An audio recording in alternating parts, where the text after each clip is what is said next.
সহজে তোকে আমি খুন করবো না শান্তন।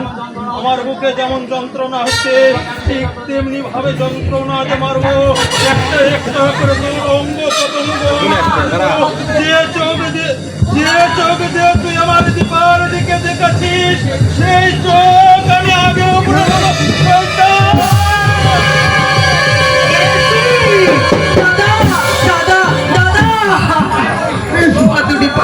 দাদা, তুমি ওকে মেরো না, তুমি আমার মাথার সিঁদুর কেড়ে দিও না দাদা। ও দাদা, স্নেহের দৃষ্টিতে একবার আমার দিকে তাকা।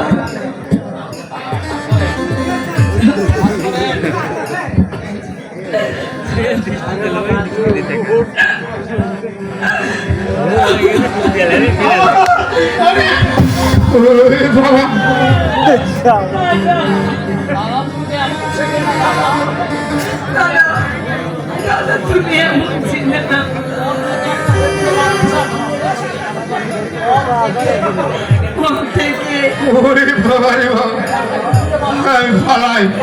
একটা কুকুরের বাচ্চা কিনে এনেছে, সেই কুকুরটা মরে গেছে, তুমি কাঁদিয়ে হেসে দিয়েছিলে, সেই তুমি কি করে ছুরি হাতে মানুষ হতে চাইছো দাদা? কি করে আমি মানুষ করতে এলাম? তুই আমাকে জিজ্ঞাসা করছিস, আমাকে জিজ্ঞাসা করো জানোয়ারকে। আমাকে সমাজ সাজালো কারা?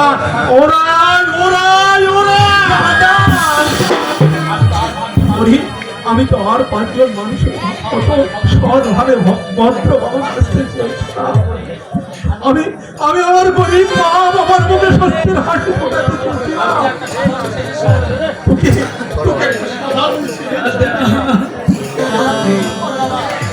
দাদা তুমি চুপ করো।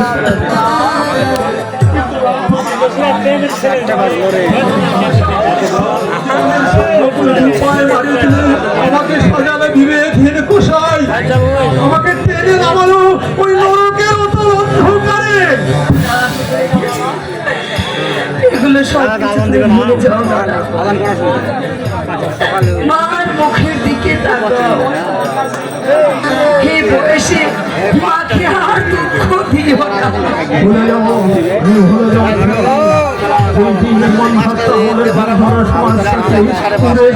করে দিতে পারবো ওকে বসে ভালো। আমার রক্তে উঠেছে সমাজের ঝড়ের তুফান, প্রতিশোধের মধ্যে খুঁজে পাবো আমার শান্তি, আমার অশান্তি ভালোবাসার তৃপ্তি, অশান্ত ভালোবাসার তৃপ্তি। দাদা নতুন বউ তুমি এসে না পড়লে তখন আবার হয়ে গেল। সে মানুষ তো নয়, সে দানব হয়ে উঠেছে তোমার ভাই। আমার তত্ত্ব পুরুষের ভাগ্যি আমার পৈতৃক পান্ডা রক্ষা পেল।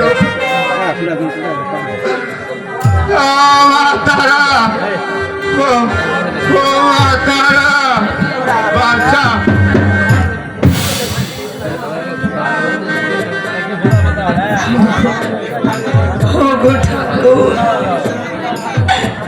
তুমি আমাকে সুমতি দাও ঠাকুর, আমি আর বাঁচতে চাই না, আমি আর বাঁচতে চাই না। এইসব কথা যদি মার কানে যায়, মা নির্ঘাত আত্মহত্যা করবে ঠাকুর। সারা জীবন দুঃখের সঙ্গে লড়াই করবে, সারা জীবন দুঃখের সঙ্গে লড়াই করে আমার মা কিন্তু শান্তি পেল না, শান্তি পেল না।